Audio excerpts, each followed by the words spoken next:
Salam sejahtera, jumpa lagi bersama dengan saya. Kiranya kita tetap bersukacita, tetap bersemangat mendengarkan firman Tuhan. Mari kita berdoa terlebih dahulu. Ya Tuhan, kami mau mendengarkan firman-Mu. Kami mohon supaya hikmat dan pengertian dari Allah Roh Kudus menjadi bagian kami, sehingga kami dapat mengerti firman-Mu dengan baik. Dalam nama Yesus kami berdoa. Amin.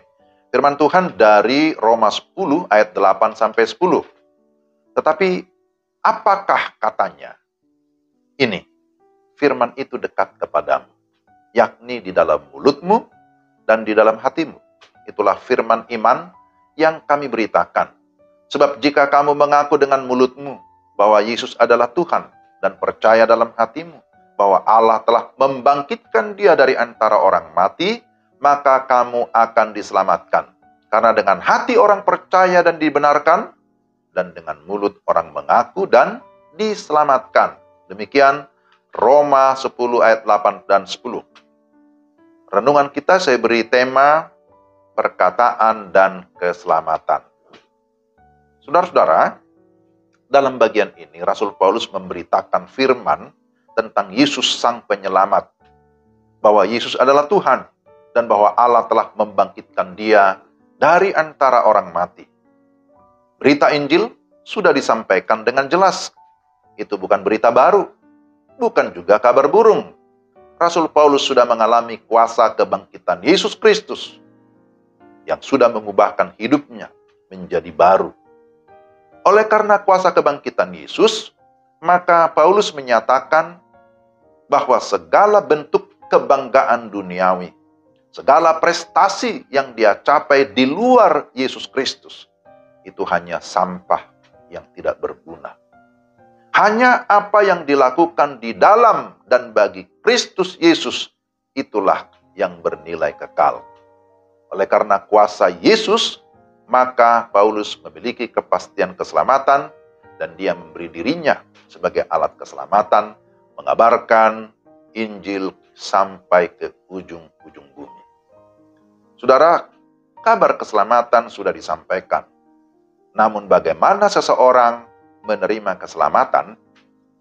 Untuk dapat menerima keselamatan ada dua hal penting yang terlibat, yaitu hati yang percaya atau beriman dan mulut yang mengaku atau memperkatakan. Keduanya saling berkaitan satu dengan yang lain. Janji keselamatan kita terima melalui pengakuan atau perkataan sebagai akibat bahwa kita sudah sungguh-sungguh percaya secara pribadi. Kalau kita mengikuti tradisi gereja, pengakuan iman rasuli biasanya kita ucapkan setiap ibadah minggu.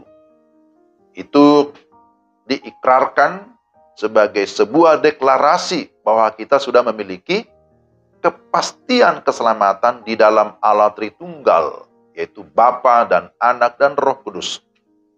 Tugas yang sama seperti Paulus menjadi tugas kita, yaitu memberitakan kabar keselamatan dan menuntun mereka yang mau percaya untuk membuka hati, menerima Yesus, dan kemudian mengakui dengan mulut bahwa Yesus adalah Tuhan dan Juru Selamat satu-satunya. Sekali lagi di sini ditekankan bahwa seseorang yang mau menerima keselamatan, dia terlebih dahulu membuka hatinya, percaya dan terima Yesus sebagai Tuhan dan Juru Selamat secara pribadi. Tapi juga disusul atau dilanjutkan dengan sebuah pengakuan dengan mulut bahwa Yesus adalah Tuhan dan Juru Selamat satu-satunya. Jadi di sini dikatakan, sebab jika kamu mengaku dengan mulutmu bahwa Yesus adalah Tuhan dan percaya dalam hatimu bahwa Allah telah membangkitkan Dia dari antara orang mati, maka kamu akan diselamatkan. Karena dengan hati orang percaya dan dibenarkan, dan dengan mulut orang mengaku dan diselamatkan. Mari kita berdoa. Ya Tuhan, terima kasih firman-Mu memberikan kami sebuah penegasan bahwa kami memperoleh kepastian keselamatan ketika kami sungguh-sungguh membuka hati bagi Kristus.